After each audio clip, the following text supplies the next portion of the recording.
Bell Tap Wrestling Podcast is back. I don't know what happened there. I don't know. Evidently, on my side, you froze, but evidently on your side, you heard everything. I saw and heard everything. It was really funny, and we just look. It's going to be a 2-part video podcast this week, so hopefully you've already watched the first half and see what we've said about Raw so far to this point. Let's just get right back to it. We're talking about Ronda Rousey making her grand entrance after getting her ass whooped a week earlier. Talking about it, showing it on the video clips, and she comes out all smiles, happy-go-lucky. She's so happy to be there. Gets in the ring, tells the fans how much she appreciates them, then gets her game face on Nia Jax. Such kayfabe. I don't know. And her eye makeup, don't know what's going on with that. Look, Ronda's improving in the ring and is putting on some really good matches. I truly feel that way. I believe that. But, man, she needs to work on her character. Her Roddy Piper look, stealing is bad enough, but be mad when you're supposed to be mad. That includes your entrance. Yeah. She looks mad all the time, but the one time where she was supposed to be mad, she wasn't. She got destroyed last week. And the next week she comes out and she's like, such kayfabe. That music hits, man. That music hits, and she walks out that curtain, the biggest smile you've ever seen in your entire life, and she's waving. Oh, thank you so much. I love the WWE Universe. Oh, yeah, I'm mad at you, Nia Jax. So Ronda challenges Nia to a fight now. Tamina and Jax put Rousey in an awkward position. Natty comes out to help, only to be cut off by the Riot Squad. The beatdown ensues, and Natty saved by Rousey, and we completely forget there's even supposed to be a Jax-Rousey feud. Honestly, the whole Natalya versus the Riot Squad kind of rivalry it's getting old. I don't like it anymore. It's starting to get bland. You know, Ruby Riott did her heel thing. She took a shot at Natalya about her father, Joe the Animal Neidhart. Jim. It's Jim. I was gonna say Jim, but then I said Joe because I saw that was my childhood, man. So you know, Ruby Riott taking a shot at Jim the Animal Neidhart, you know, and his unfortunate passing and snapping his glasses. That was it. You should have actually no, you shouldn't have ended it right there. You should have had like a faith restoring match between Natalya and Ruby Riott. At least put it on a pay-per-view pre-show. Like, you just did it out on Raw, and it was so, like, mundane and irrelevant. Like, I could not. It's impossible to care about. Well, you wonder what the finish is going to be. What, when, and where that finish is going to be. I mean, they got to build up to something, and that's how they're doing it. Yeah, which is good. Put great heat on Ruby Riott. Natalya is just working on popping back out there as a top babyface woman. And crowd likes her. Doesn't love her, I don't think. But they like her. She's there. She's a very good wrestler. With some thoughts I kind of want to... Well, anyway. So there's that. AOP versus Bobby Roode and Chad Gable for the tag team titles. This, I'm already, who cares? I'm done with this P angle with Drake Maverick. This match may as well have never happened because we're supposed to only focus on Drake Maverick stealing Bobby Roode's robe, pissing on it in the toilet. This distracts the ring veteran, the ring general that Bobby Roode is, who's outsmarted by the rookie champions, and AOP comes up with a win. Who cares? I don't care. Drake Maverick's starting to wear out on me. Like his Rockstar Spud days were awesome. His Drake Maverick days, not so much. Not so much. Getting, him pissing his pants because of the Big Show should totally embarrass the shit out of him. No, just him pissing on the robe. Really, you're still continuing with the whole him peeing his pants angle. Mm-hmm. Is that, Vince McMahon gets a laugh out of childish things like that. He always has. He always will. So Raw's going to continue to suck as long as Vince McMahon runs it. yup. Bayley, Sasha Banks, they're in the back. They're approached by Alexa Bliss. Bliss says that she wants the WWE Universe to get to know them better. And tells Sasha, it goes a long way being nice because Sasha had a bad attitude with her. So she's going to hold an open forum in the ring to answer some questions from the WWE Universe. That should be fun. Then Ember Moon, she takes on Alicia Fox. Moon actually won a match. Do you care? Unfortunately, no. Ember Moon was such a good talent. I loved Ember Moon in NXT, and her getting called up, it's irrelevant now. It's another NXT flop. I think one of the most significant NXT flops, in my opinion, is Tyler Breeze. Why do you say that? Because he was unstoppable in NXT. Everyone loved Tyler Breeze. He was entertaining. He was fun. He really was the face for that little time period. He gets called up and he's garbage ever since. I mean, ever since. If I'm not mistaken, he may have lost his first match. No, I can't tell you how many matches he's won. NXT does a good job to another NXT call up. So he didn't lose his first match. He lost his second, third, fourth, fifth, sixth, seventh. Yeah. Well, Moon, I guess hooray for her. She won. She celebrates with Kurt Hawkins, who is her new mixed match challenge partner because Braun Strowman is out with his elbow injury. So they're celebrating. She's not sure what to do. Out comes No Way Jose. And she joins the conga line with No Way Jose. So that says a lot for where her career is going. It's so just childish. Oh my god. It just sucks what they're doing with NXT talent. Do you want to care even less? Because I can help you. Oh, please. No Way Jose versus Jinder Mahal. Okay. I think Jinder won that chinlock battle. I mean, chinlock battles. Holy shit. I stopped caring. That match. What can I say?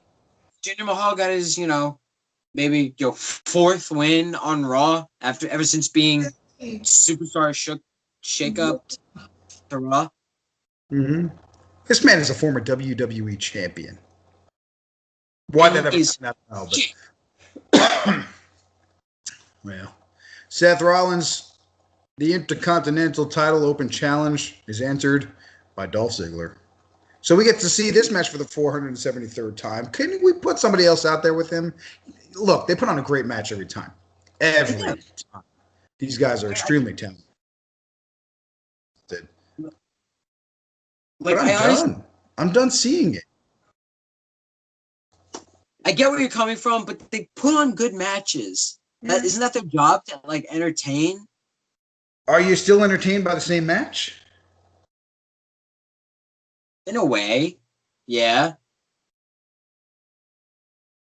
Because they always pull off big moves, and 1, 2, oh no, 2, 2, 2, 2, 2, and those false finishes can be a much too. The crowd is always hyped. So I can't completely shit on Rollins and Ziggler. Yes, it's getting old. It's kind of getting stale, but I honestly like it. I like it. I heard somebody say something. If you're going to do these open challenges, give us something different. Put a Kurt Hawkins out there. Honestly, he's going to put on a good match with Seth Rollins. He's going to lose, and that's fine. He's supposed to. Seth's supposed to win. Why don't we bring an NXT talent up? Put him in the ring with Seth Rollins to probably. But could you imagine if a 205 Live talent come up? Mustafa Ali? No. Mustafa Ali. You can't see him in the ring with Seth Rollins.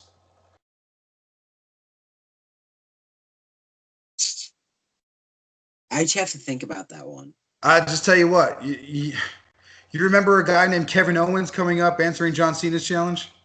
That's all I got to say about that.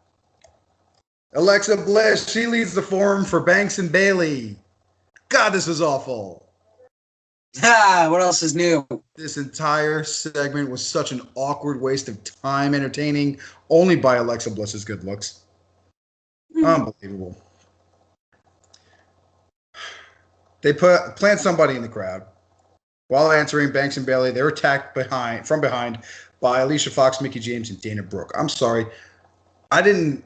You know who? No, exactly. Dana Brooke was wrestling as a babyface the night before at Starrcade. And then she just shows up on Raw with no story behind it. Now she's a heel. Okay, whatever. It's Dana Brooke. Who cares? I was about to say, it's Dana Brooke. Do you honestly think anyone would give a shit? But what does this do? Sasha and Bailey come out on top, as they should, against those three. What did that set up? I'm honestly trying to think. I actually have to think about that. I'd love to know. Dana Brooke. You got these three, plus Alexa's leadership towards that to go after Bailey and Sasha Banks. I don't know. I just don't care. I don't care. I really, really wanted to and still want to see the Sasha Banks-Bailey breakup. Sasha Banks... Ooh, I almost said Sasha Banks the heel, Bailey the babyface, but man, Bailey needs to change. Bailey needs to turn heel now. Now. When Bailey did turn on Sasha Banks for those couple of weeks, the crowd went nuts for it. I think it's a good idea. Oh, shit. Dude, did you not hear the crowd the night that everyone thought Bailey was going to turn heel? Bro, that whole place blew up. They went nuts. They were nuts. They were completely fucking nuts.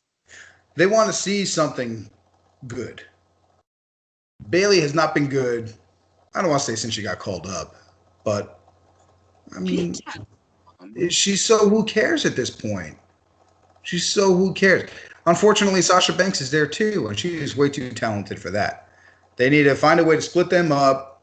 I really think they both need to be heels, honestly. Both of them needs to be heels. Mm-hmm. Well, we close out Raw with Finn Balor and Baron Corbin in the ring. Corbin changes the rules in the middle of the match yet again. Makes it a handicap match. He adds Drew McIntyre to his team. I love Drew, but man. Lashley comes out. He joins them, beating Balor down just like they did Elias earlier in the night, just like they did Strowman the week before. And this is how the show ends. Not entertaining in any way, shape, or form. I have a question. I have an answer, hopefully. I hope you have an answer. I doubt you do, though, because I doubt WWE even does. Where is Bray Wyatt? Bray Wyatt returned at Starrcade. I know. Why didn't he show up on Monday night?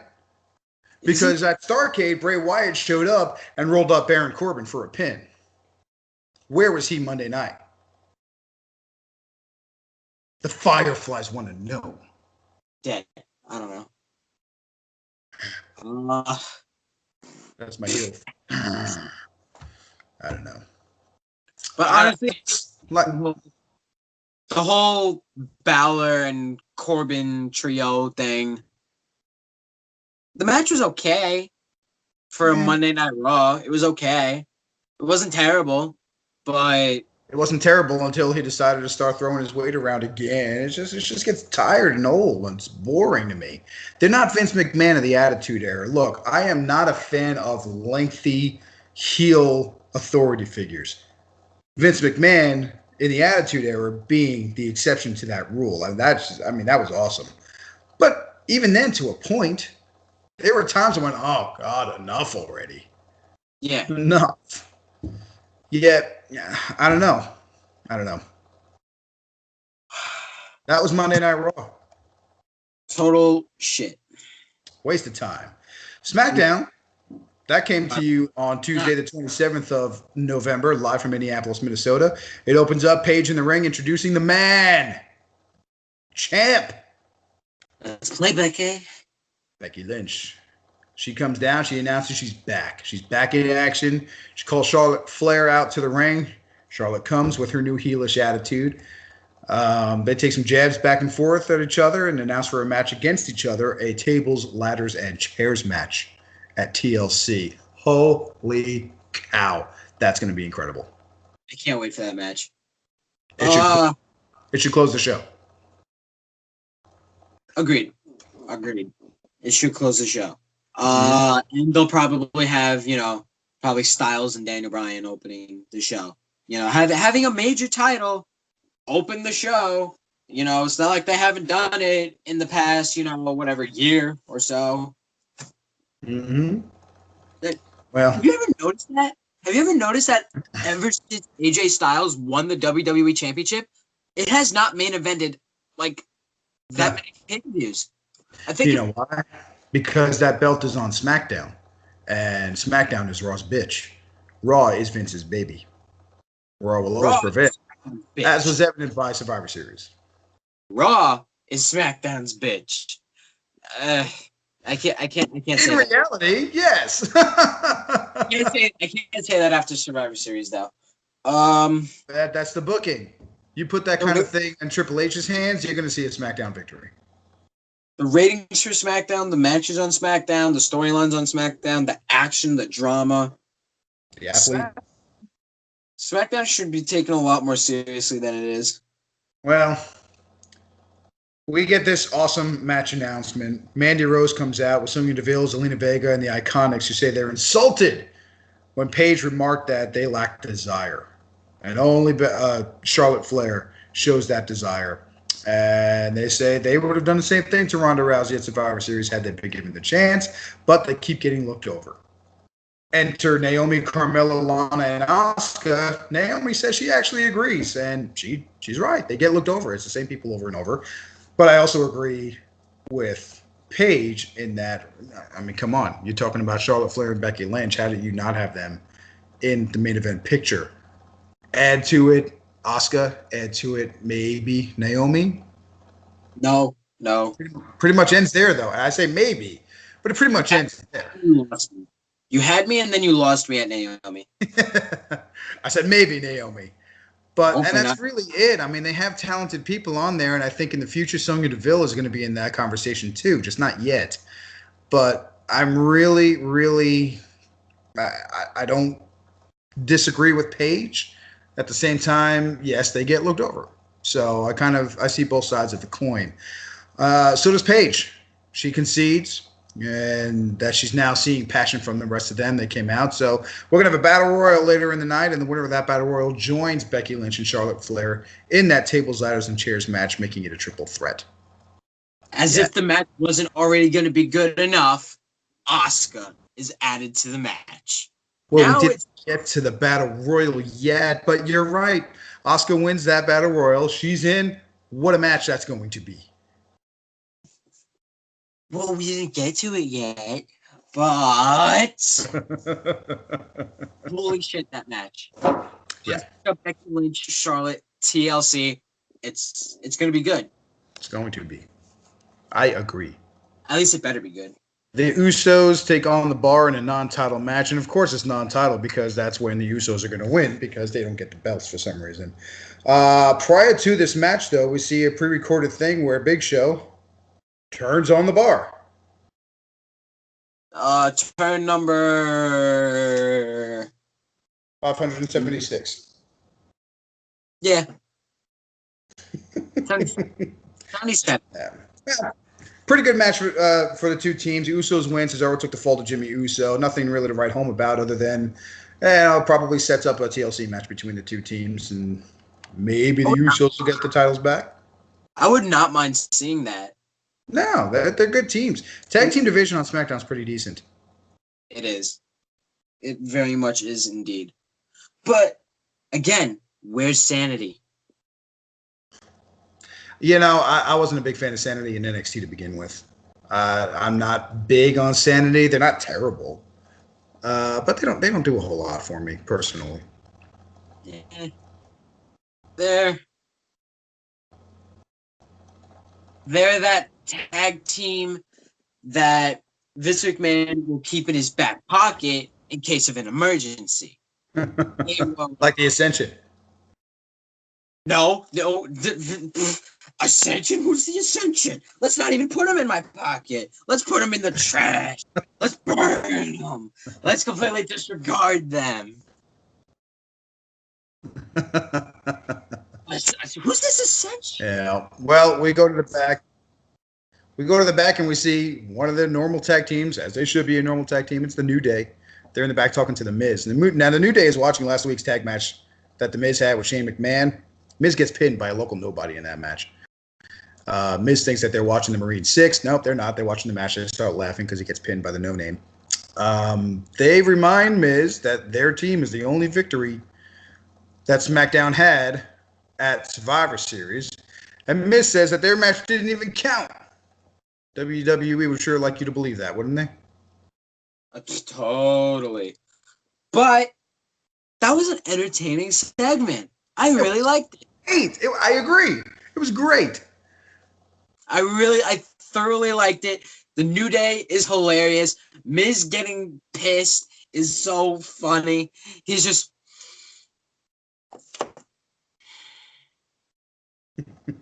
Marine 6. That's pretty good.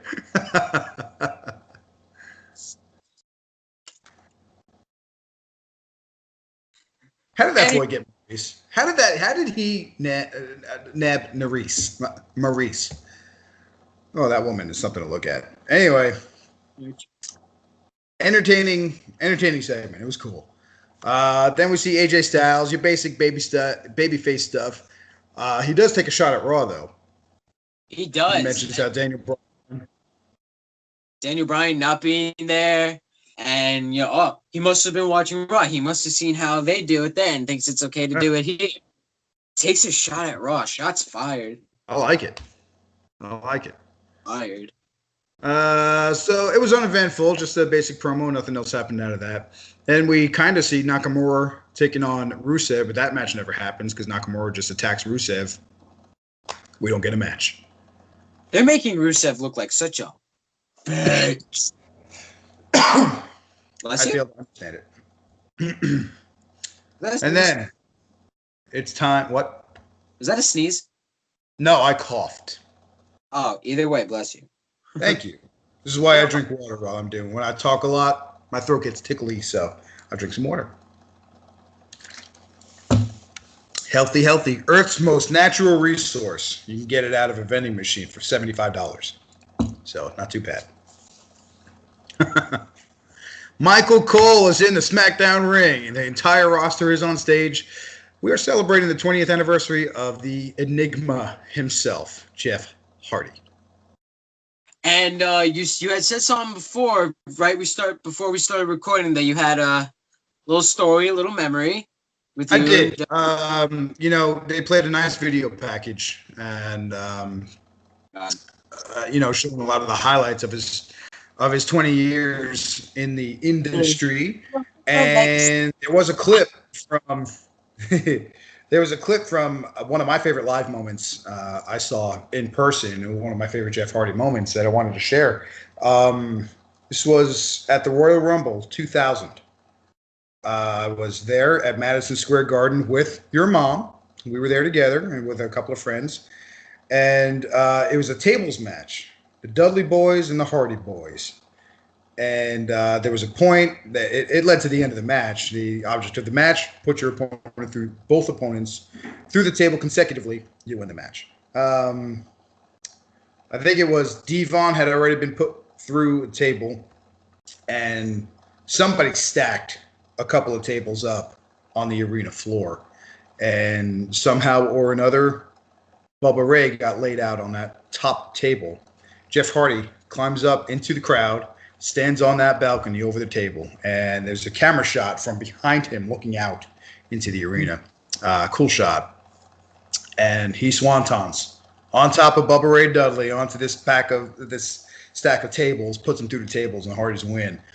And I remember as he's going up there, I looked at your mom and I was like, he is not going to do that. Well, he did that. And it was one of the first big spots he had ever done. And he has done much bigger spots ever since then. But man, at the time, that was something else. So cool memory I have of Jeff Hardy live, having seen him. I really enjoyed that. That's good.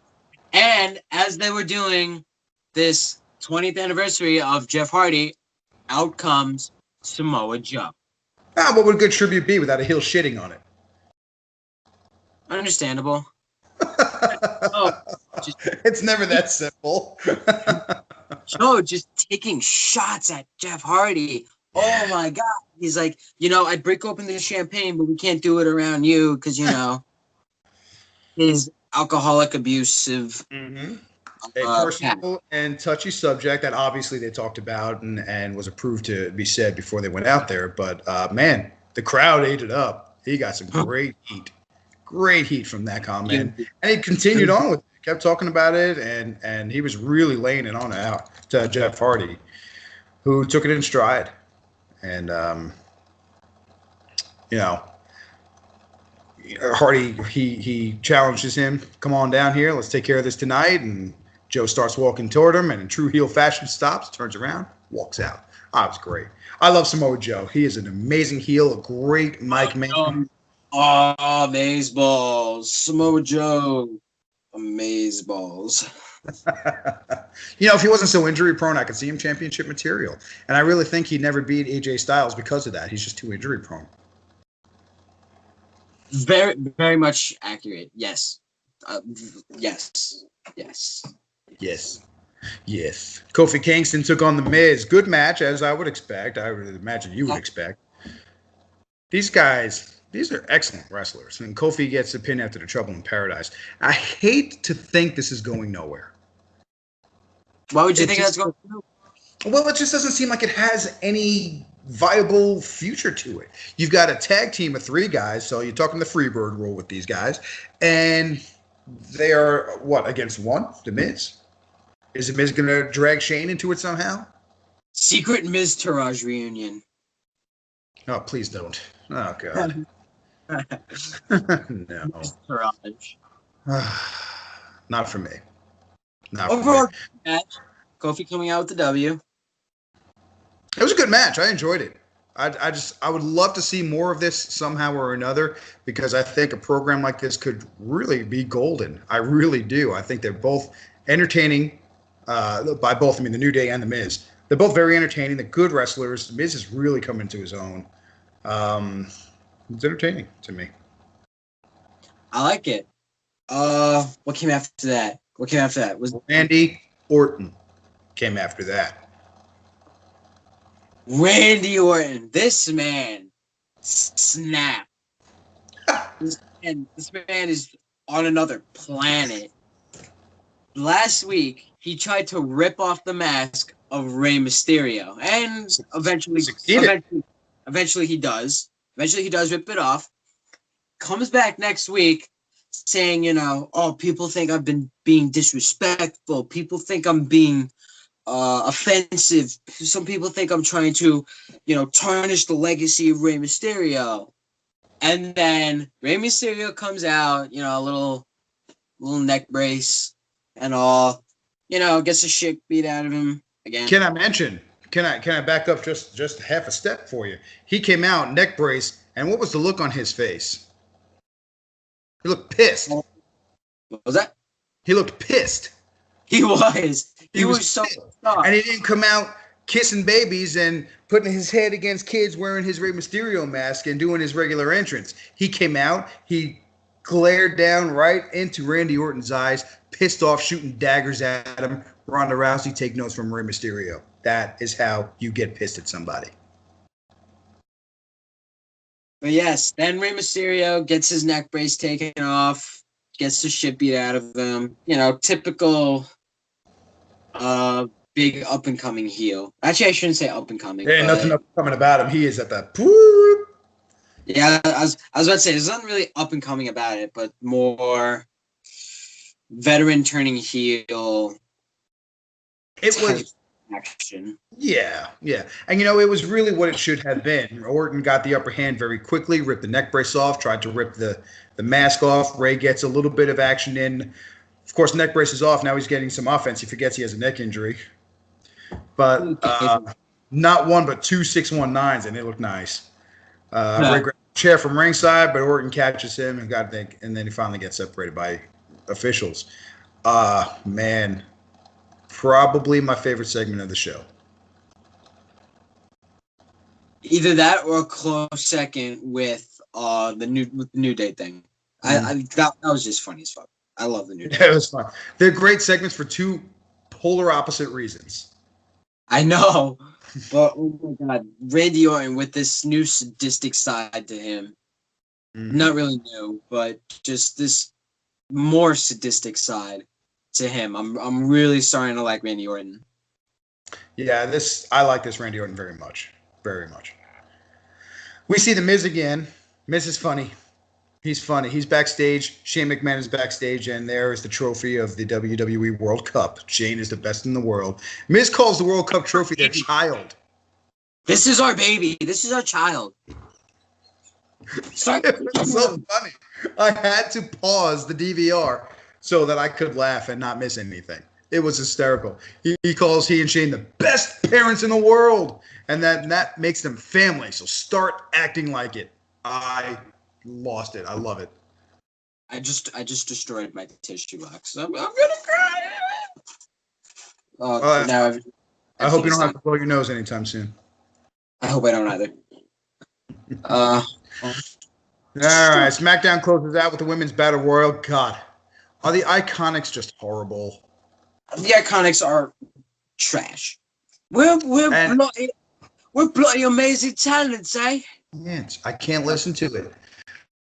I can't listen to them. I would rather listen to Leo Rush during the match. I truly would. Oh, we're so iconic. Even my 7-year-old daughter can't stand listening to them. My 7-year-old daughter doesn't like the Iconics because they're annoying. That's bad. That's a little. Billy Kay can't alive either, but at least Peyton Royce, she can wrestle a bit. Matter of fact, she had a lot of great reviews coming up, so I think she probably can wrestle more than just a bit. But man, she's being held back. She really is. Billy Kay, step your shit up. I remember this one time I was at an NXT event. This was back when Billy Kay and Peyton Royce were still in NXT. So it was the Iconics versus Asuka and Ember Moon. So they lost, and they're limping out of the ring, and the crowd was just destroying the Iconics. Like, you suck, you suck, you suck. You'll never get anywhere. So I was going along with them. I was like, you guys suck. You guys just lost. You guys can't win. And then Billy Kay came up to me, and she was like, well, I don't think you know what the bloody hell you think you're talking about, man. That is great. We're the bloody Iconics. Oh, man. And I had somebody get my one time. Most of my wrestling stories, I was with your mom, if not all of them. It was at your high school. We're not going to say what high school it is, but it was back when WWF was doing high schools. It was a little bit before the Attitude Era. And we were sitting right there at the aisle. And was it Mo? There was Men on a Mission, was a tag team there. They were the bigger guys, and they were heels. And what do you do when you sit on the aisle? You reach out and you touch them, right?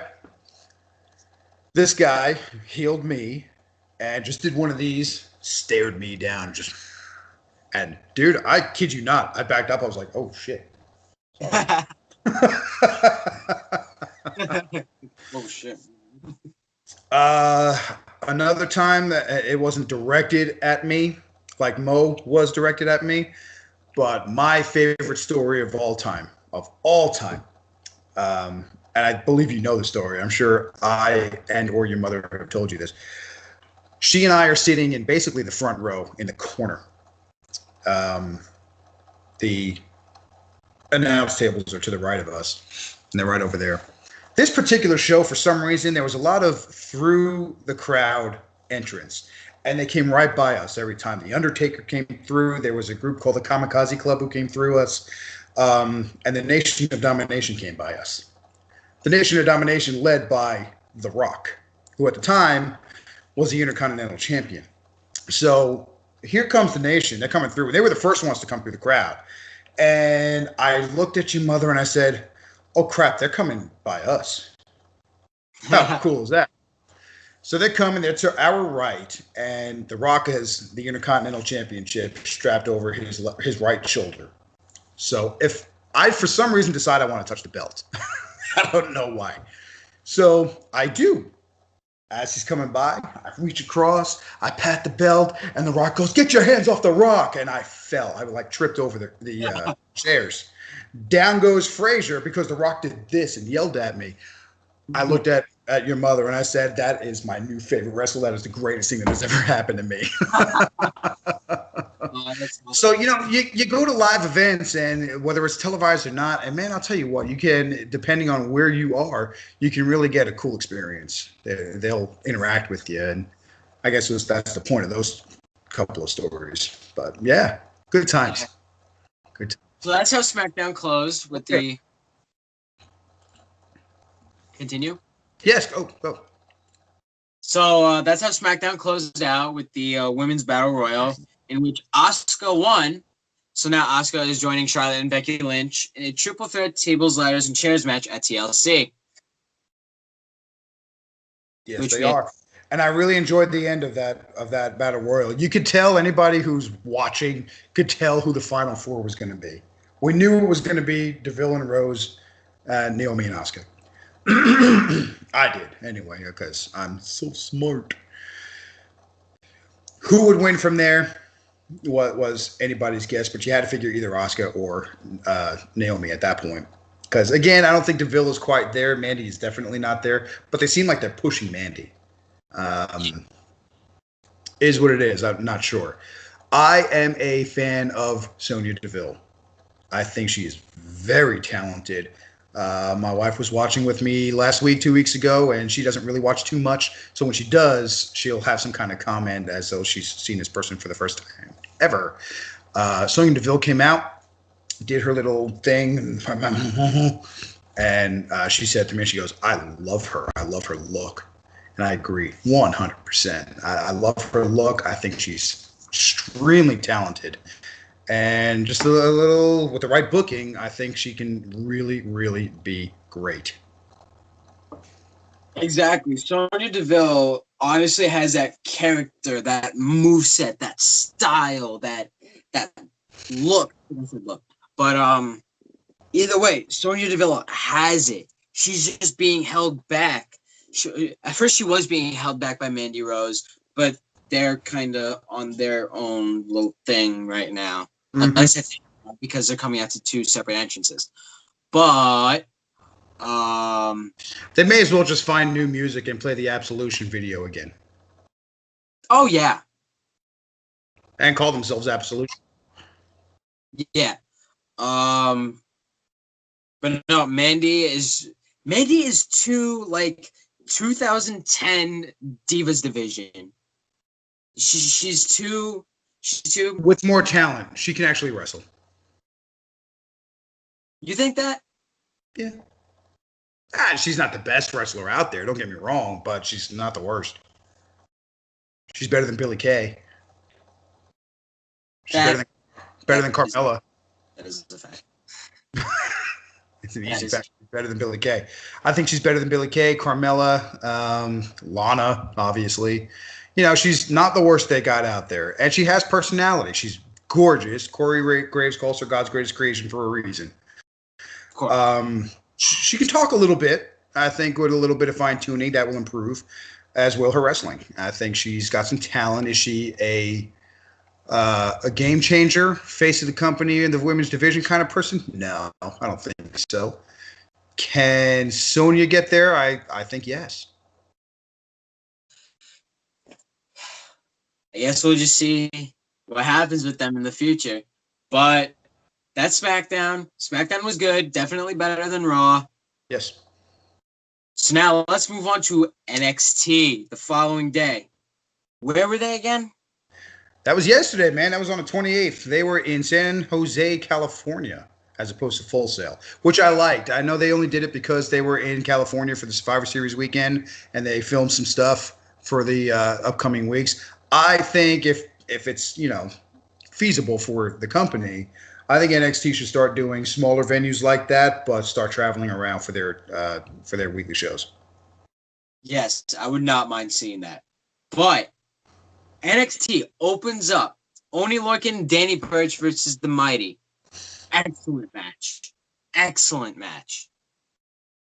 I actually didn't. You actually said this before we started recording. The headlocks weren't bad. The chin locks weren't bad. No. Like they were short but sweet. Short but sweet, to the point. They told the story just fine. This is really what tag team wrestling should be. This match exemplified it for me. Good double teaming by the heels, by the baby faces, cutting the ring in half. That hot tag to Danny Burch was a good one. Basic formula for a good tag match. Nice action throughout. I liked it. It was good. It kept you involved. You really wanted to see what was going to happen next. I think the match length was ideal. I think the finish was excellent. It's just it was really, really good. Lorcan came up with the pinfall victory, and then the heels healed it up afterwards. The Mighty attacked them from behind, did their heel thing, and I loved the NXT crowd literally chanting, "You still suck." You still suck. Still suck. I don't care what you just did to them. You suck. I actually met Oni Lorcan. Zero F's. Great. I actually met Oni Lorcan, and it was the same event that whole Iconics thing happened. We're the bloody Iconics. It was just so much small venue. I kid you not. I went to the bathroom. So many people were there in that same bathroom. It was me, Oni Lorcan, Heavy Machinery, and someone else. Street Profits. They were all in the bathroom. They didn't have a locker room that they can go to the bathroom in? No, surprisingly, no. Like, the crowd was so small, and this is how I met Liv Morgan at this event. She was literally just chilling in a corner. She's watching the match, and I go over to my sister. I'm like, "Holy shit, that's Liv Morgan!" And we were actually chilling. We were watching the show together. We were having conversations, and it was good. Liv Morgan, that was a good, memorable experience at an NXT event. That's awesome. I like when they get involved with you. They don't try to shun you away. Here's another story I have for you. Very similar. We went that high school show where I got scared out of my mind by Mo. After the show, we were walking through the halls and we saw somebody walk by us, and we stopped. I looked at your mom and said, it was Aldo Montoya was the character's name. He's more well known as Just Incredible from ECW. So he walks by and is that Aldo Montoya? So one of us calls to him and he stops and he turns around. Hey, how you doing? Sign some autographs, take some, I don't know if he took pictures, but talked to us a little bit. Thanked us for coming to the show. It was cool. So we leave and we stop at a gas station in town. We're driving somebody home. We stop at the gas station, get some drinks and non-alcoholic drinks. It was an Arizona iced tea. Thank you very much that I got. And who was in the store also getting an Arizona iced tea? Aldo Montoya. He was right there. He must have thought we were following him. We said hello again, the whole deal, and then we're on the highway driving this person home, and there goes Aldo Montoya. He had following him. That's awesome. That's awesome. So, all right, what else happened? We get we look back on a Kairi Sane Shayna Baszler match from NXT TakeOver War Games. This feud isn't done. It's going. Kairi Sane is pissed. She's really pissed. Why you take my NXT Championship belt? Yeah, she's not happy. No, she's not. I never thought I would see that side of Kairi Sane ever. She is pissed. He is displeased. Give me the title. Well, then we see EC3 takes on Marcel Bartel. Uh, Slow match, hard hitting. Uh, Honestly, probably the worst part of the show. And it wasn't bad. Yeah. And that's the sad thing. NXT, which is the underdevelopment show, is better than the main shows. Easily. Every time. EC3 cuts a promo on Bobby Fish after it. He says he's coming for his head, his knees, and everything between. Does the whole EC3 thing. And that's it. No attack on him from there. So that's pretty much it there. Then we get a clip of Candice LeRae walking into the Performance Center. The cameras are on her. It's like supposed to be paparazzi asking her how she is, or her questions about her attitude changed. Anything to do with what's going on with her husband, this and that. She ignores the questions and walks into the PC. So her attitude changed. I'm kind of digging it. Yes, very much so. Along with not really new, but newer heel Johnny Gargano. Johnny Gargano is, I can't believe I'm saying this, but he's actually not that bad of a heel. Except for when he gets called up to the main roster. But he's going to be relegated to 205 Live at that point. Also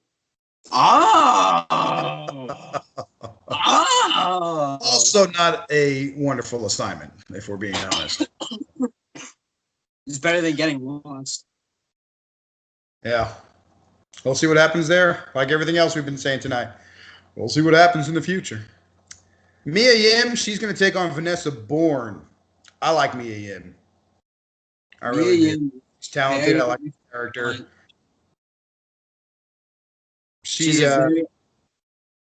Go. We keep stepping on each other. She's a very excellent talent. I love it when she's in the ring. I love the crowd when she's in the ring. Mm-hmm. It's good seeing Mia Yim. Mia Yim is good for the soul. This match is funny to me. The match wasn't funny. It was actually a pretty decent match. Yim goes for the handshake in the beginning, like she's still in the Mae Young Classic, and Bourne goes, she shakes her hand, and then poof, slaps her in the face. Oops. That wasn't smart. Yim takes quick control. I love, again, NXT crowd. It's great. There's a Let's Go Mia chant. Let's go Mia. And you can literally hear somebody counter it. You literally hear only one person go, Vanessa. Let's go Mia, Vanessa. That was so funny. It's a little thing. The little things that make me laugh. So Mia wins. Good match. And then we see the big man, Lars Sullivan. He gets Keith Lee tonight. Or Wednesday night. That was a good match. We saw some high-flying action. And obviously, Lars picks up the win because of his main roster call-up. But overall, not a bad match. No, it was actually a pretty good match. I was pleasantly surprised by it, to be honest. It was good. Hopefully, like I said, I think he belongs on SmackDown. Lars Sullivan does. If that be the case, they may do what they should with him. We'll see. So who won the week? NXT, pretty good show. In the overall, I think more got accomplished on SmackDown. Raw was just garbage. So for me, I say SmackDown wins this week. SmackDown Live is my winner. Honestly, I think I'm going to have to go with you. SmackDown Live was definitely the winner of this week. Well, all right. Very unspirited lack of argument in terms of who wins the week. Good times, though. It was a good show. Okay week if you include Raw's showing, which was, again, just atrocious. So we'll see what happens this week coming forward. This week, your honestly count was much, much lower. I could probably count on one hand how many times you said honestly. Oh, I forgot about that. Yeah. I think we said we'll see what happens in the future more than you said honestly. Yeah, I believe that. We said it a lot because we keep talking about these possible call-ups and everything like that. We're talking about possible storylines coming through. There's a lot going on. They just got to tell the story better. That's what it comes down to. But overall, good week, decent week. Decent week, we'll see. We shall see. So, that's about it, isn't it? Click the like, subscribe, share this with your friends, get it out there. We want the world to hear our opinions because clearly they matter. That does go a long way. Leave a like, leave some comments, leave a subscribe, and as soon as you hit that subscribe, hit that little bell next to it so you'll always get a notification every time we upload a video. Spread the word, the Bell Tap Wrestling Video Podcast right here on YouTube. Thank you so much for joining us. Please keep joining us. Spread the word. Subscribe, like. Have a wonderful, wonderful day. Mike, I'll see you soon, buddy. I'll see you soon. Deuces.